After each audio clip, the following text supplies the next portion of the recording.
Britain's rental market is at breaking point. Give me home. Please. With not enough homes to go round, soaring rents, Oh my God. squalid, overcrowded conditions, Little swines. landlords pushed to their limits. They're crooks, they're running a scam. When am I going to get my money? At the hands of bad tenants. We're just trying to see when you're leaving our property. Carnage, utter carnage. It's a full room. Hang on a minute, lad, who are you? I've got a situation. I need police assistance. This is Nightmare Tenants, Slum Landlords. Go, man! Go! Go! In this episode, Sheriff's office! we catch up with some of our most extreme stories. Time to go, please. Let's go. Give me 10 minutes! 10 minutes! He's losing it. You should be apologising to the community. God. To find out what happens Lock next the toilet up before we go, eh? Just to be nasty. Hello, man. and discover the lessons learned by both landlord and tenant. Oh, wow! Very nice.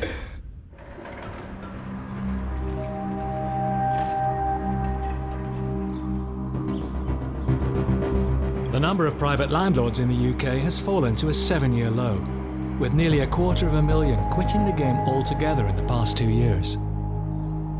For many, it's bad tenants that are the final straw.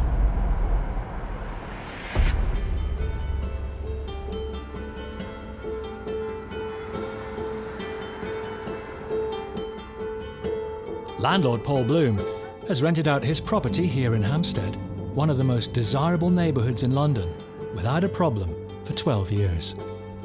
8 months ago, all that changed when he began getting complaints from neighbours about his latest tenant, Mohammed Ali.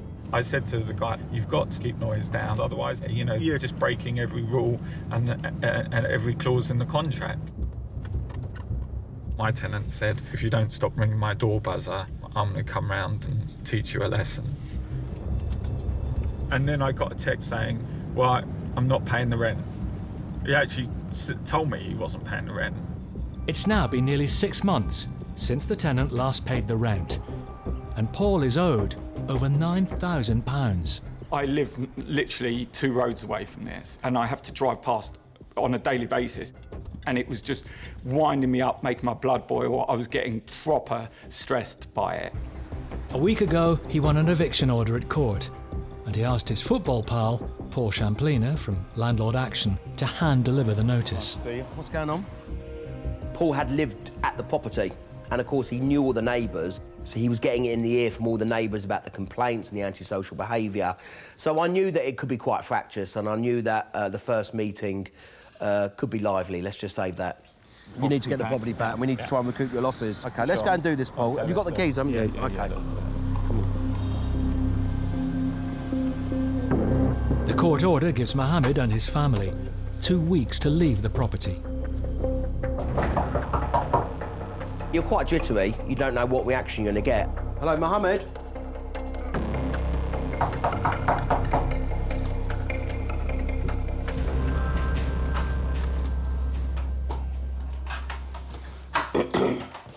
Hi, Mohammed. Yeah. This is the letter from Paul. Yeah. He got a possession order last week. You have to be out of the property by the 25th of July. Okay. Okay, are you going to be leaving then? No, I am. He's owed almost £10,000 in rent. I am waiting for the court. What do you mean you're waiting for the court? We've been to court last week. Later for court.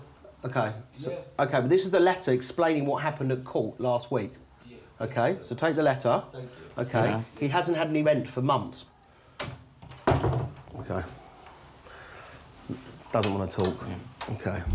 I was happy you took the letter, and I thought that was it, and I'll just be on my way. Going now, okay? Sit down, sit down. Come in, please. Yeah. The police, call the police. Is this stopping me?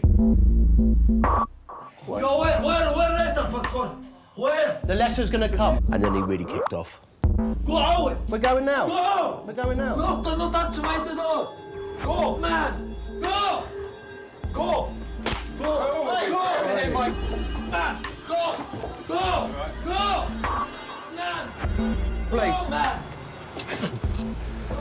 call the police. We'll call the police. Call the police. He just went ballistic and came straight for us. I mean, it was nuts. I mean, it was, for me, I was feeling like, Jesus, this guy, like, I've got to get out of my own flat, like, run down the stairs. It was nuts. It was terrifying. I've got policeman. And that's what, that is what you're dealing with.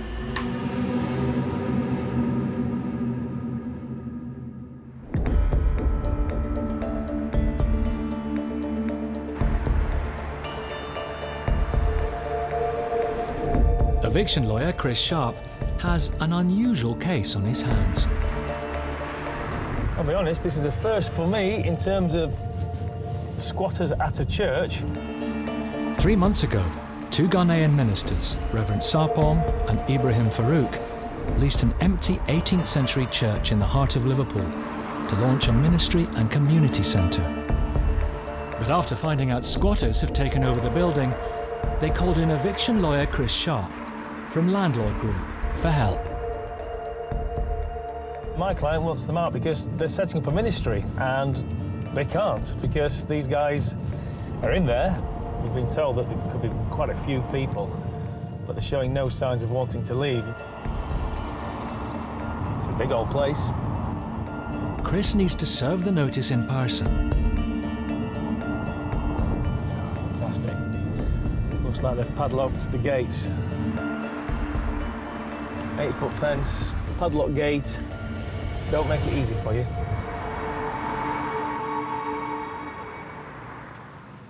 I said about 8 foot. I think you underestimated it.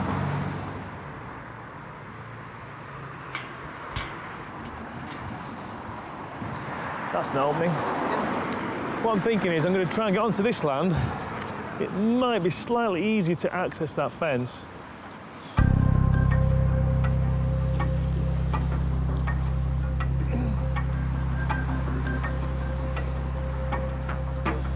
In.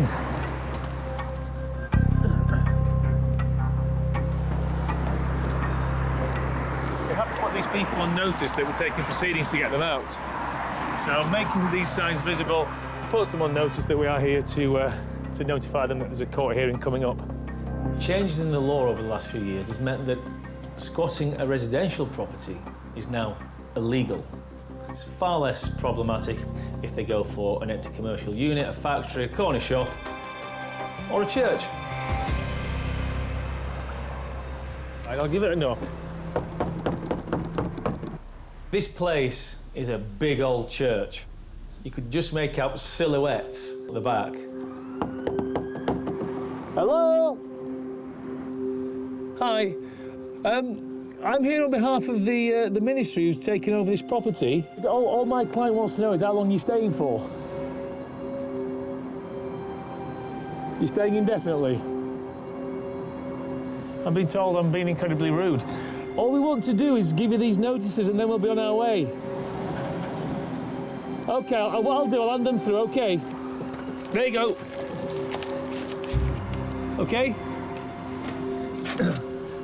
I'll leave that with you anyway. OK, thank you. They were saying something about they've got a legal right to be in there. No, they haven't. Absolute nonsense. They're unlawfully occupying. They are trespassers, squatters. Cut it however way you want to. They are not meant to be in there, and they have got no legal right to be in there, no matter what they say.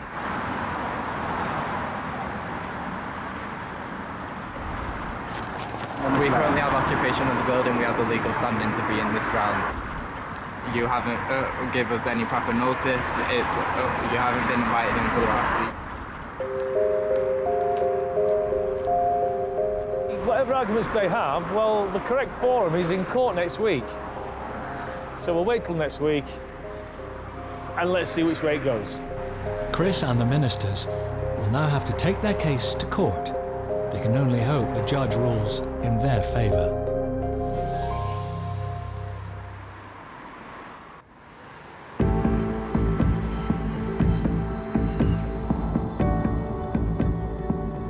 It's been 5 days since lawyer Chris Sharp served notice to squatters who've taken over a Liverpool church. today, he's on his way to court, hoping to win a possession order. You know, this is important to my clients because, you know, they're wanting to introduce this church back into the community, and by these guys who are in there, you know, pulling down the shutters and barricading themselves in, they're basically giving two fingers to the community. It's simply unacceptable. We will get our property back. We absolutely will get those people out of there. Waiting for Chris are Reverend Sarpong and Ibrahim Farouk. Morning, Reverend. How are you doing? Their ambition is to launch their ministry and a community centre in the church, but so far they haven't even been able to set foot inside. So I try to enter into dialogue with them, but they turn around like, you are not supposed to be here, you are trespassing. They were trying to say they have rights to occupy the property. I don't know if the guys who were in the property will be turning up today. They did make it clear to us, though, when I served the papers, that they had no intentions of leaving and they wanted to stay as long as they could. There's no such thing as squatters' rights. Simple as that. There are hurdles that a landlord has to go through, but when somebody breaks in or somebody takes occupation of a property that does not belong to them, they do not have any rights per se at that point. It's so frustrating because most of our projects house people on the streets. Yes. Is giving out warm clothes. Yes. Jackets, blankets, including cups of tea. Yes. And our intention was to open up a cafe within the building so that many people can come. Well, look, let's try and at least secure the order for possession. Okay, let's go then, guys. Cheers. Chris presents his case to the judge. So do the squatters, who were able to delay the eviction on a technicality.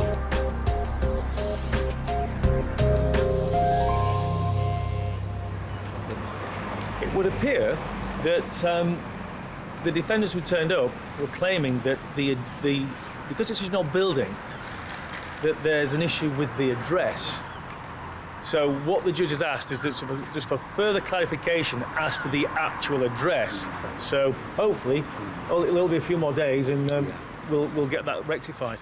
The Reverends are lovely people, and they were a little bit, how can you, probably shell-shocked that this was happening to them. It's so frustrating because we have plans, you know, and all this, it's really become a, what do I say, a bit difficult for us. All that happens in these cases is it just delays the inevitable. But it made the Reverend's resolve even stronger. And it was then just a ticking clock. They were going to get evicted.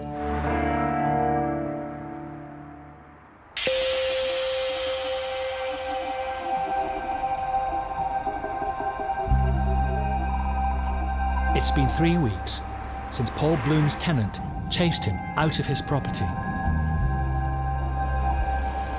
This morning, he and Paul Champlina are heading to evict him. Morning, Paul. How are you? Yeah, glad this is finally here, yeah. How you feeling? Yeah, a little bit apprehensive, you know. Yeah, well... Never sure how he's going to... After our last visits antics, you never know what's going to happen. I was proper nervous that day. I remember feeling almost sick with, like, nerves. You all right, Scott? Hi, mate, how are you? This is Paul, the landlord. Hello, nice to meet you. The High Court Sheriff, Scott Hines, and his men will lead the eviction.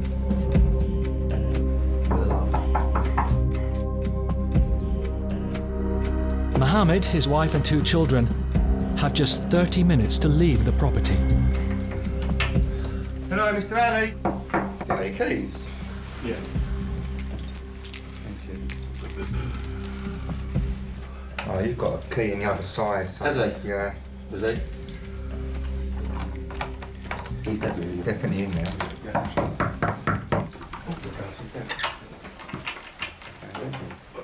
Hello, Mr. Ali. Yeah. Now, just speak to me, though. No, not the truth. I'm a bailiff, so you understand what's happening this morning? Yeah? Okay. You ready to leave for me? Yeah. Yeah? Well, I'm going to come in, okay? Yeah. Thank you. Yeah. 1 minute. It's my wife. Okay, that's fine, but she still has to leave. Okay. Okay. okay? We'll leave the door open. Please. They can stay there. No problem. If he wants to come in, he Right, can. Stuart, can I come in with you? You come in, no problem. No problem. So you need to pack up for me, please. Yeah. You can get yourself dressed, get your wife dressed. Yeah. You've got about half an hour. Okay, look. Where are you going? One day, 2 days, one. No. I just told you half an hour, it's only 1 week. You don't seem to understand. You're leaving here this morning. Yeah. Simple as that. You need to get your wife dressed, get your children awake, and then you all need to leave. He can start changing the locks as soon as he's ready to bolt. Yeah, Yeah.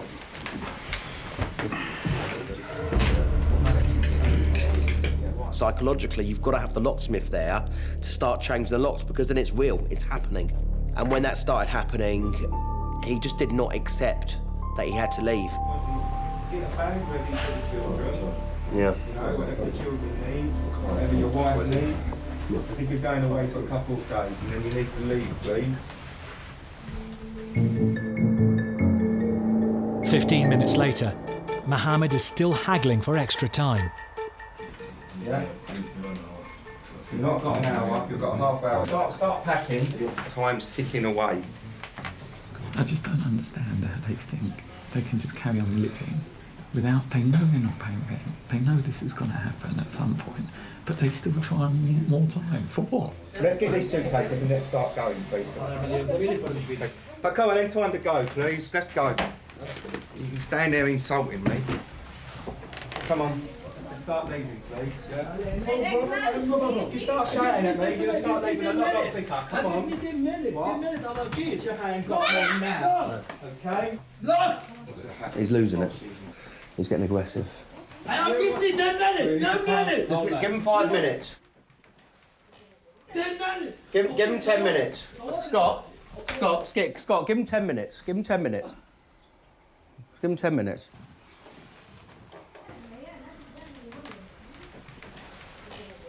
He just apologised. I thought giving him an extra 10 minutes might calm him down a little bit.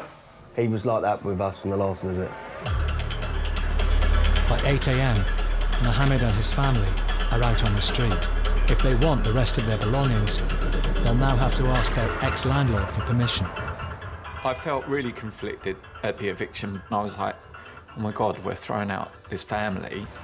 Within 7 days, not a problem, but ideally as soon as possible, make an appointment, and then they will be in here to let you in to take the rest of the stuff. I remember toughening up a bit at that stage. We're just doing our job, you understand? You know, it's nothing that they've done wrong. Just because of the actions of him, you know, he's put his family in this position.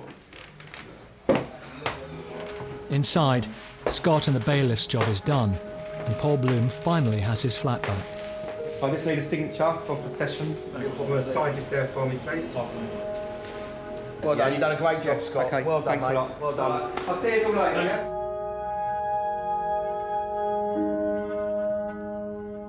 In a way, it feels a bit funny because you kind of, it's been so sort of long, the whole process has taken so long to get back in here and still got a load of their crap here that they need to come back and get it. It was an awful day, and I felt terrible doing it, but I needed to do it for me. I've got family to protect, and I needed to get my property back. And why should I let that go for the sake of being sympathetic to someone that has ripped me off?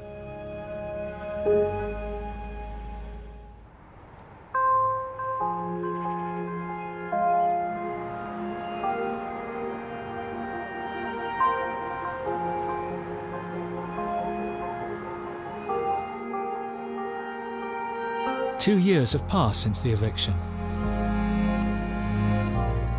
Paul Bloom is returning to show Paul Champlina what the flat looks like today. Hi, Paul. Nice to see you. You all right? Good. Got this brings back memories. Scene of the crime. The worst thing was he spat at me. Yeah. Yeah, who likes being spat at? It was quite hard I had to really bite my lip and keep my composure because that was... I'd already gone. Yeah, no, you absolutely. You've got quick legs. Yeah. No, I mean, yeah, someone spitting at you, that's just a no-no. Yeah. After a £5,000 refurb, Paul found new tenants and has had no trouble since. Wow. Oh, my God. Completely different, right? Amazing. Yeah. And all this furniture's all new furniture. Yeah, because I had to throw everything out. I mean, there was not. I don't think I was able to keep one thing. Obviously, Tenants bought all his new furniture, which makes it fantastic. It's lovely. It's really done nice. Looks really good. Well, actually, Paul, you've got a really good tenant in there. You've got to keep him as long as possible. See, he's really done the place up really nicely. That's really good. So I'm pleased it's all worked out. Me too. Looking forward, not behind. Absolutely. Okay, mate. Let's go. No problem at all. And I'll see you at Spurs. I'll see you at Spurs.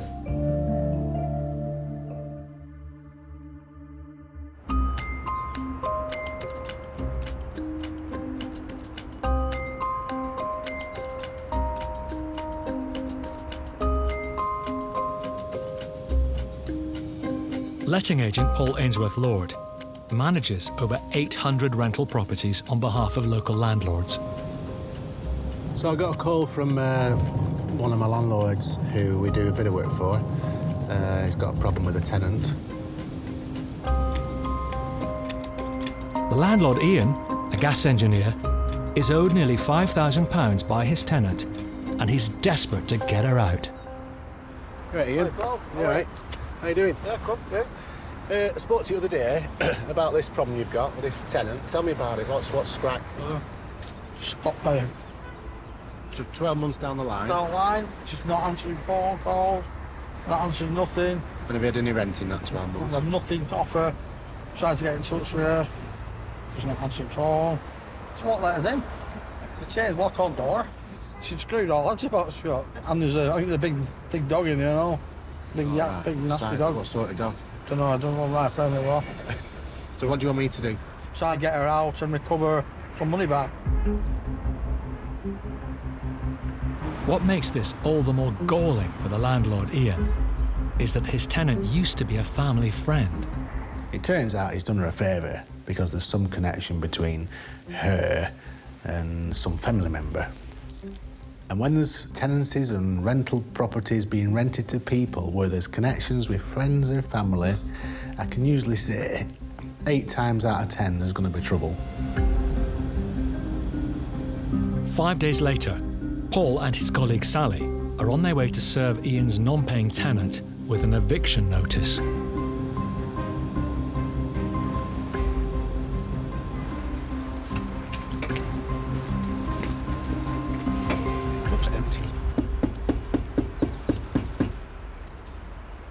What we're doing is we're just telling them we're going to change the locks.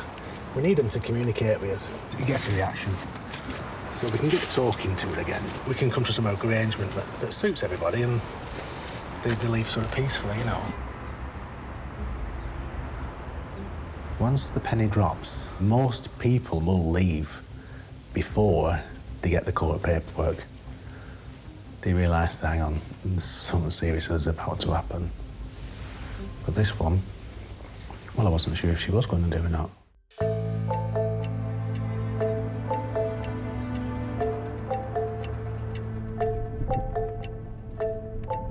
2 months later, and Paul's had no response from the tenant.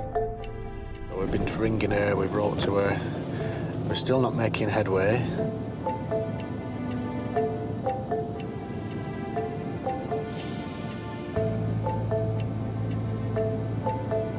It looks as though we're going to have to do the court process. They just want her out, really. Today, he's checking to see if she's left.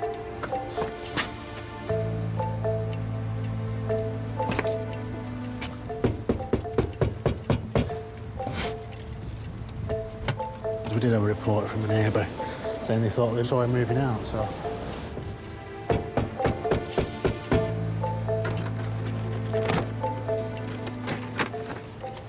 When I'm knocking at a door, if there's no sign of life, you know, I always try the handle. You have to do because, I don't know, they might have fell downstairs and be unconscious. You just never know.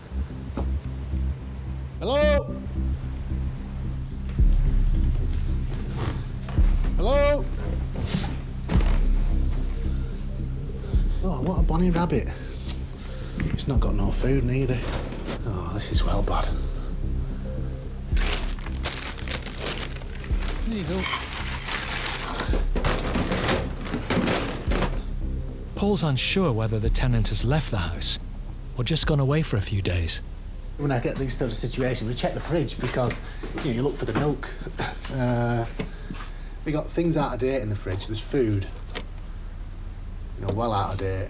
3rd of November on the milk. Milk's always the giveaway because everyone uses milk for the brews, don't they?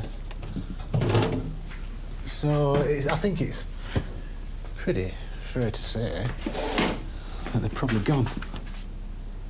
I think we've enough grounds to potentially take possession.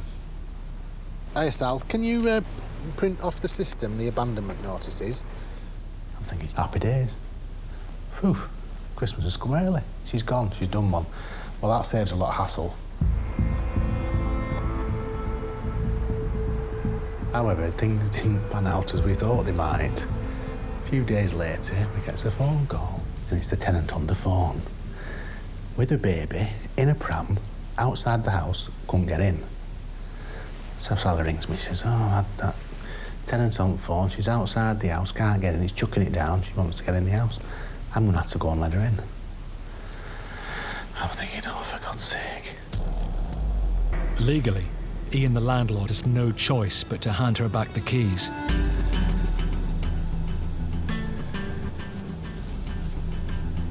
Now, Paul and colleague Sally are returning to the property to make the tenant an offer, hoping to avoid a lengthy court case.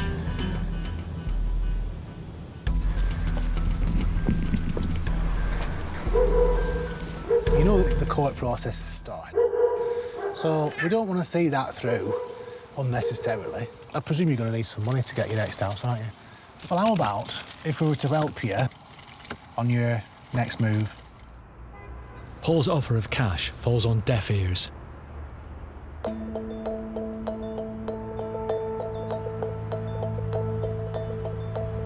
Two months later, the landlord decides to cut his losses.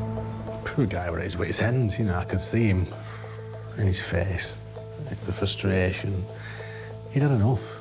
He'd had enough well before this point. He just wanted shut. Ian is getting out of the renting game and has sold the property at a discount, with the sitting tenant included. I matched him with a buyer. Buyer's got a good deal. Ian's got rid of his migraine. Because it's not a headache, it's a migraine now.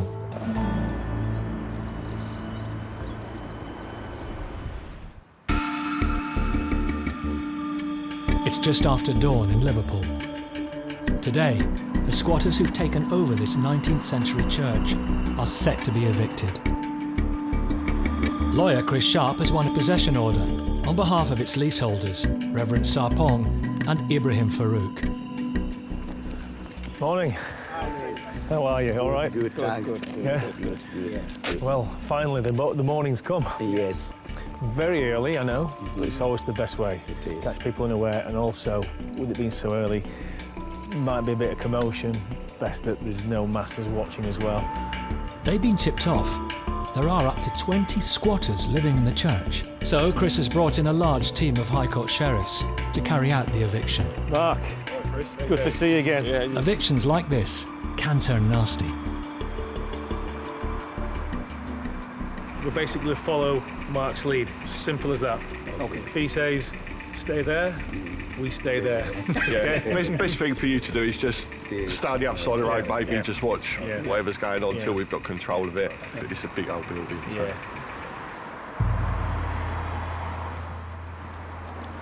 Tensions are high. The reverends are nervous, I'm nervous, I dare say the sheriffs are even nervous. You just got to be on your toes, really. Expect the worst, and then if it's any better than that, you've had a result, haven't you?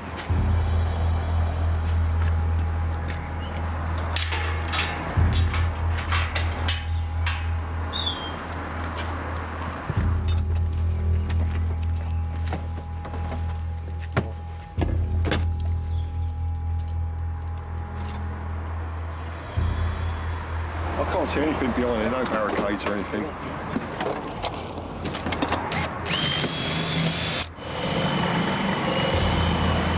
Once we're in, Hopefully it should be over in a few minutes. Hopefully. Get the rail, get the rail. You always know the sheriffs mean business when they call for the ram. That way, yeah? Yeah, that's where the lock is.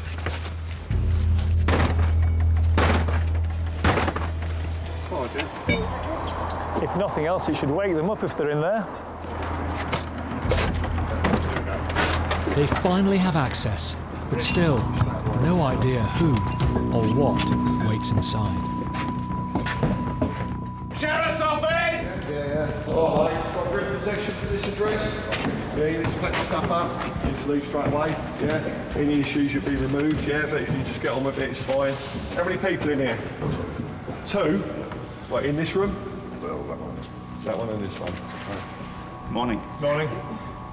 Right, how long have I got to pack up my stuff? Well, pretty much half an hour. You've had several months, so Yeah. half an hour, yeah? Yeah, okay then. To show just how organised these people are, they've got a little crib sheet here. If the cops come to the door, here's what to say or not to say. There are far fewer squatters today than Chris had feared, but it's clear that many more people had been living in the church. There's lots of rooms in here. I think there's been tens of people here from time to time. Oh, just look at that. Look at that. Disgrace. Oh, it stinks as well.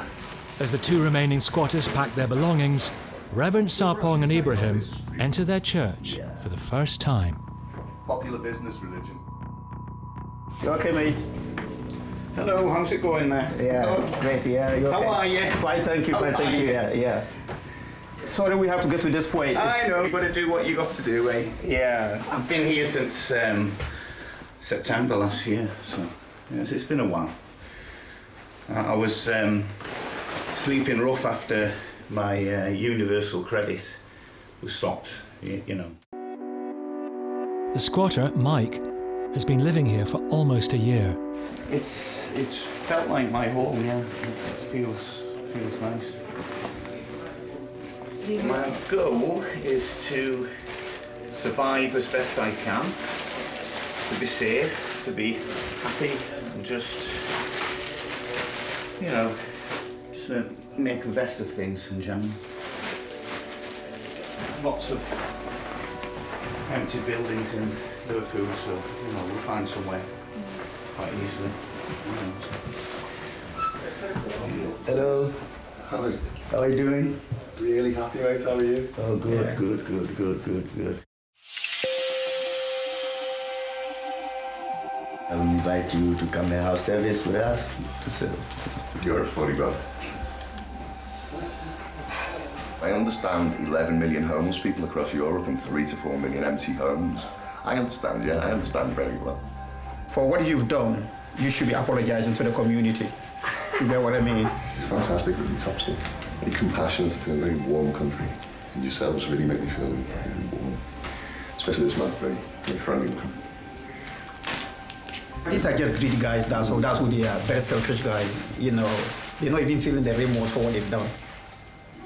I mean, it's just not on. This is not on. You have mixed emotions. You've got to remain absolutely focused on the professional part of it.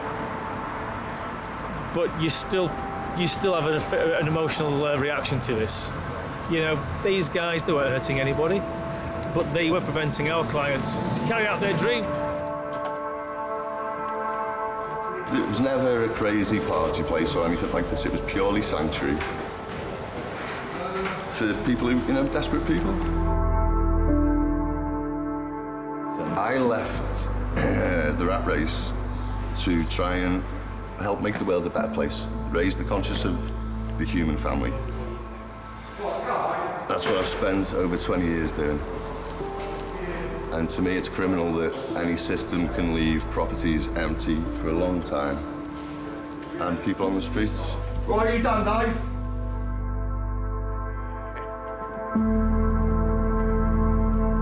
Good luck. Thanks. Like,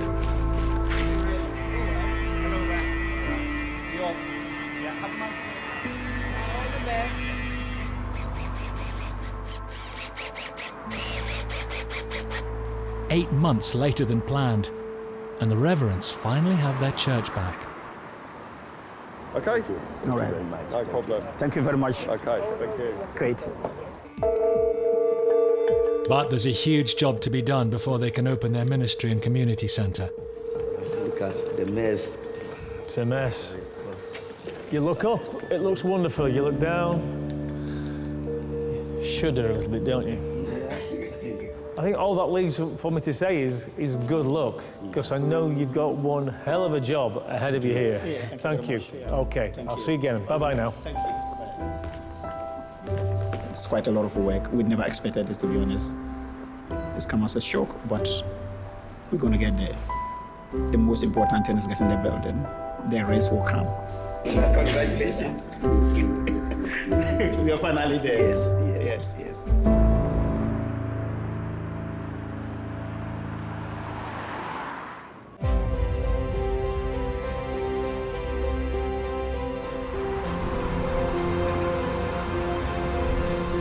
It's been over a year since squatters were evicted from a Liverpool church, and it's now formally open. Our first service, the place was packed, and I was so excited to have this kind of building to preach. My spirit was on high, and people come here to receive prayers about healing and christening, marriage blessings. All this have been taking place.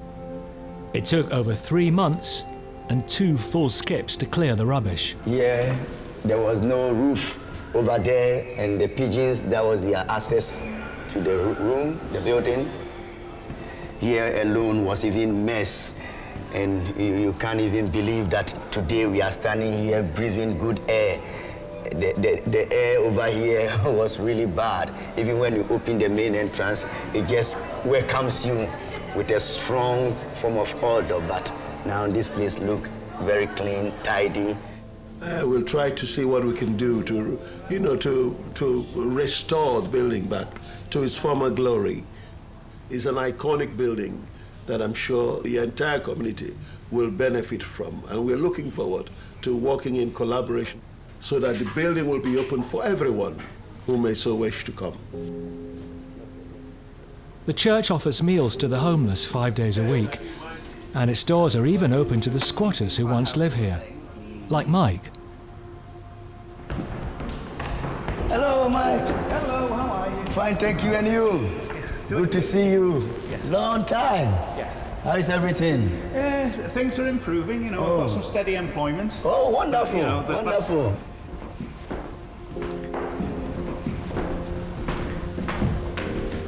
He used to squat in this room, and now we have... Oh, wow! It's lovely. Very nice. Very nice indeed, yes. Yes. Yeah, very good. Good. Are you surprised? Yes, I am. Oh, good. It's excellent. The room is now used for Sunday school. It's being well cared for. The building is greatly improved. I think so. Good. I'm impressed.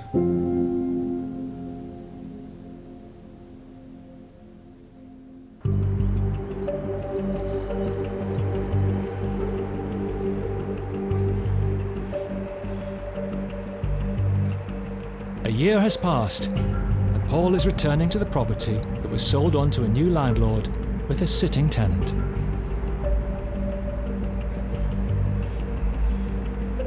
Paul has finally managed to persuade the tenant, who wasn't paying any rent, to leave, but he doesn't know what kind of condition she's left it in. In all, she lived in this house about 2 years, never paid any rent. So the first landlord, it took a burn at 18, 20 months. And the new landlord has had no rent in the 4 months he owned it, which we're not overly worried about. Main job was to get the house back.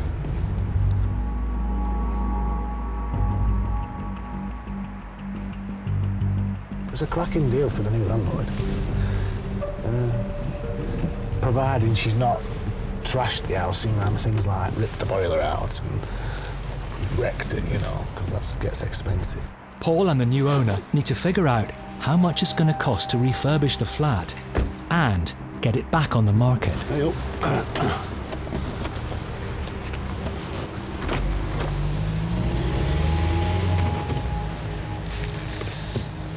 stinks. God. She's left a right mess.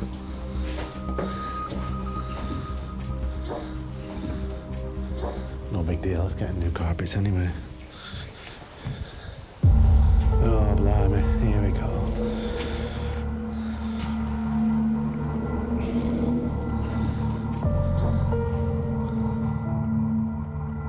So she left us a right mess to deal with here.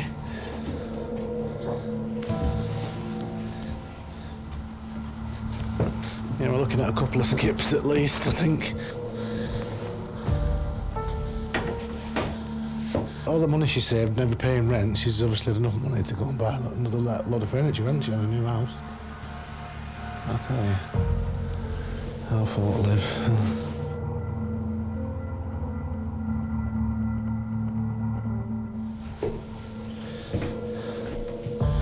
Smashed out mirror. Oh yeah. Let's block the toilet up before we go, eh? People do that just to be nasty. You know, out of spite. It's not enough that she hasn't paid her rent for like 2 years. But you see, that is spite. I can't get in this right below my neck. Thinking hell. Jeez. God. That's what's left of the rabbit hutch, the rabbit cage and the shavings. It's like she's chucked all stuff in here before she's done one. To cut back on the cream cakes.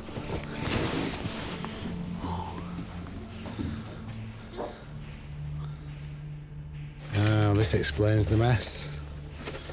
Self-raising flower. Just nastiness, that, isn't it? Yeah, nice girl, eh?